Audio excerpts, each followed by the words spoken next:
বেতন পাই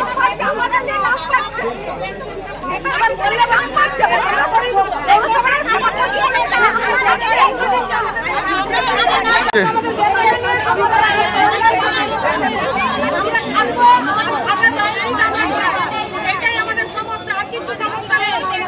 এরা কি খেতে খেতে বলবে 3 মাস ধরে বেতন পায় না, পেনশন পায় না। এই মানুষগুলো তো থাকতে পারছে না, লুটতে পারছে না। কি আমাদের বেতন, আমাদের মজুরি আমাদেরকে ঠিক সময় মতন চায়।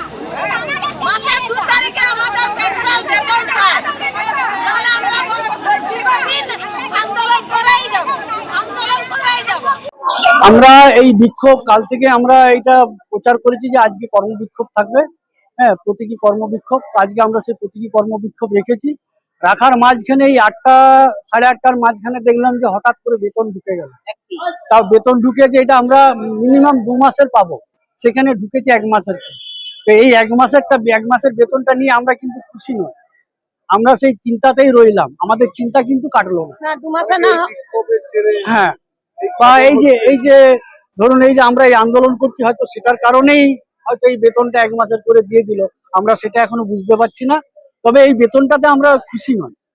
আমরা সকাল থেকে আন্দোলন চলছে, এখন হ্যাঁ, হঠাৎ করে দেখলাম যে ফোনে সবাইকার ফোনে মেসেজ ঢুকেছে যে বেতন ঢুকে যাবে। এটা কি আমাদের মুখ বন্ধ করার লেগে দিল? যাই হোক, ব্যাপারটা এখন তাদের উপর নির্ভর করছে।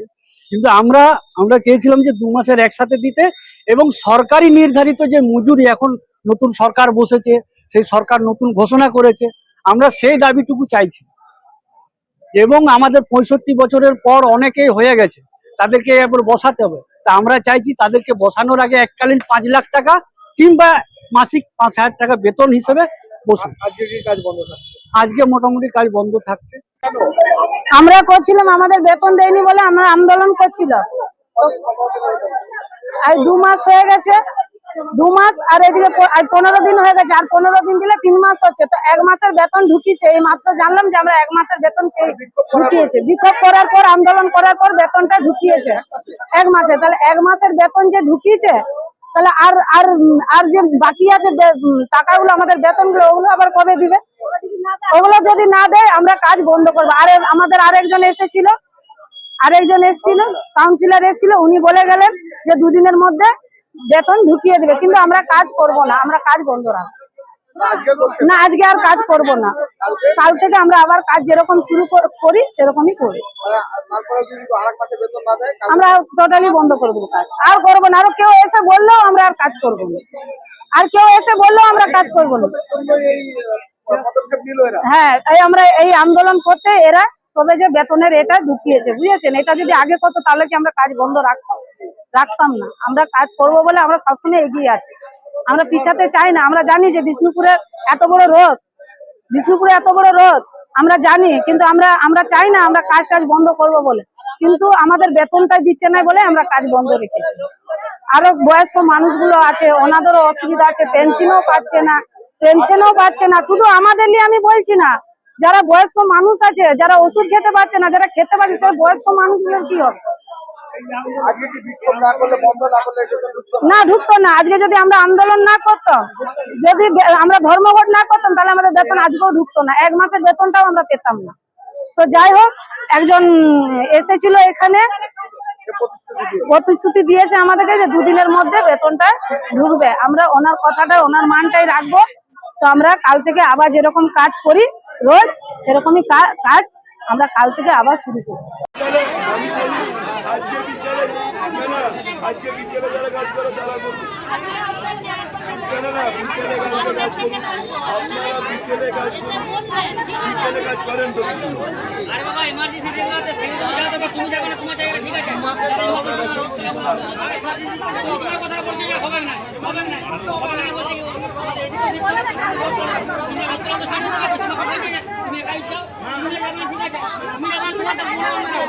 তুমি যাবে তোমারটা মনে রাখো, কিন্তু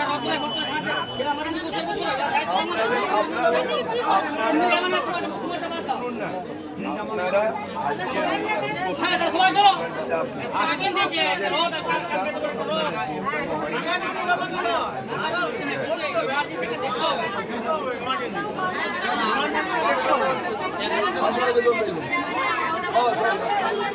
আপনাদের আইডি আপনাদের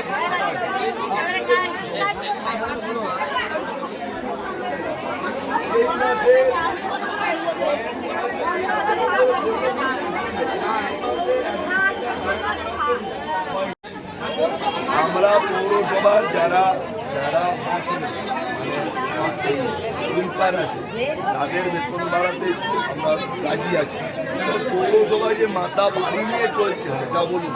আজকে পৌরসভার এমন কিছু কর্মচারী আছে যাদের কোনো কাজ নেই, যারা 18,000 টাকা 15,000 টাকা বেতন পায়।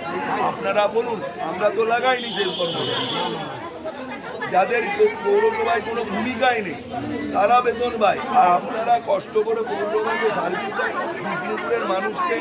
এই আমরা আরেকটা ভাবি তো আপনাদের নিয়ে বললাম তো, বারবার বলছি, মাদের বলছি, আমরা কিন্তু বলে যাচ্ছি, আমরা কিন্তু মানে এই সপ্তাহে না পারি উল্টো রথের পরে আপনাদের আমাদের প্রত্যেকে আমরা চেষ্টা করছি, আপনাদের কিন্তু সহযোগিতা করতে হবে প্রত্যেকের। আমরা কিন্তু মেডিকেল মানে আপনাদের স্বাস্থ্য পরীক্ষা করার জন্য আপনাদেরকে সিএমওইচ অফিসে আমরা যোগাযোগ করেছি। ওরা একটা ক্যাম্প করবে, আপনাদের কিন্তু স্বাস্থ্য পরীক্ষা করাতে হবে। কারণ আপনারা অসুস্থ থাকবেন, বিষ্ণুপুর আপনারা কাজ করবেন আমাদের জন্য অসুস্থ শরীর নিয়ে, এটা আমরা আমরা অ্যাকচুয়ালি যারা বিষ্ণুপুর পৌরসভার লেবার আছে তাদের দাবি ছিল যে তাদের বেতন নাকি হয়নি। তো আমরা তাদের আশ্বাসিত করলাম যে বেতন দুদিনের মধ্যে 1-2 দিনের মধ্যে চেষ্টা করা হচ্ছে, ঢুকে যাবে। কারণ নতুন আপনারা জানেন নতুন অ্যাডমিনিস্ট্রেটর এসছেন এবং সবই তো এখন ডিজিটালাইজ। তো অ্যাডমিনিস্ট্রেটরের জন্য একটু দেরি হচ্ছে বেতন হতে, কারণ ওনার যে ডিজিটাল সিগনেচার সেটার ইয়ে অবধি যেতে হয়, যেখান থেকে বেতন হয় গভর্নমেন্টের সেখান অবধি। কারণ হ্যাঁ, এর আগের মাসের বেতন ওনাদের হয়েছে। আমি খবর নিয়ে জেনেছি যে এটা ওন ফান্ড থেকে বেতনটা হয়েছিল। শ্রমিকদের আমরা শ্রমিকদের সবসময় পাশে আছি।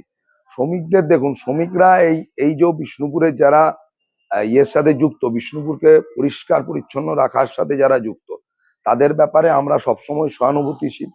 তাদের স্বাস্থ্যের ব্যাপারেও আমরা খুব চিন্তিত, কারণ এই সমস্ত শ্রমিকরা ম্যাক্সিমামই যে সমস্ত কাজের সাথে যুক্ত আছে তাদের স্বাস্থ্য যাতে আগামী দিনে, গত সরকার তাদের স্বাস্থ্যের ব্যাপারে উদাসীন ছিল। আমরা চেষ্টা করছি যে এই সমস্ত শ্রমিকদের যাতে স্বাস্থ্য পরীক্ষা করানো যায়, তার জন্য আমি ইয়ের সাথে আমাদের সিএমওইচ সাহেবের সাথে কথাও বলেছি এবং ওনাদের যিনি আমাদের স্যানিটারি ইন্সপেক্টর আছে তাকেও আমরা বলেছি যাতে ওনাদের স্বাস্থ্য পরীক্ষা করানো যায়। দেখুন, আমার কথা হচ্ছে এই মিউনিসিপ্যালিটি গুলো ম্যাক্সিমামই মাথা ভারী। এমন কিছু কর্মচারী এই মিউনিসিপ্যালিটি গুলোতে আছে যাদের কোনো রকম কোনো কাজ নেই, অথচ এই মিউনিসিপ্যালিটি থেকে বেতন নিয়ে চলেছে। আমরা তাদেরকে আইডেন্টিফাই করে ফেলেছি। আমরা বলবো যিনি এখন মিউনিসিপ্যালিটি যিনি প্রশাসক চালাচ্ছেন তাকে বলবো তাদেরকে চিহ্নিত করে তাদেরকে। একদম অবৈধ নিয়োগ নয়, এরা অবৈধই। কারণ এদের কোনো কাজকর্মের সাথে এদের মিউনিসিপ্যালিটির দরজাটা কোন দিকে তাই সেটাই জানা না হয়তো। অবশ্যই তাদেরকে বেতন দিতে হচ্ছে। আজকে মিউনিসিপ্যালিটি লক্ষ লক্ষ টাকা ব্যয়িত হচ্ছে।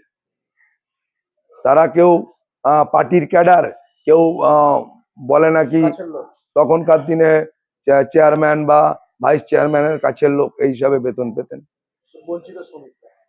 শ্রমিকরা বঞ্চিত, এটা তো ঘটনা, এটা আমরা স্বীকার করে নিচ্ছি শ্রমিকরা বঞ্চিত। আমরা চেষ্টা করছি। দেখুন, এরকম ব্যাপার নয় আজকে সমস্ত সমস্যার সমাধান করে দেবো, কারণ আমাদেরও সমস্যাগুলোকে আইডেন্টিফাই করতে হবে, সেই সমস্যাগুলোর উপর হেঁটে আমাদের সমাধানের পথ খুঁজে বার করতে হবে।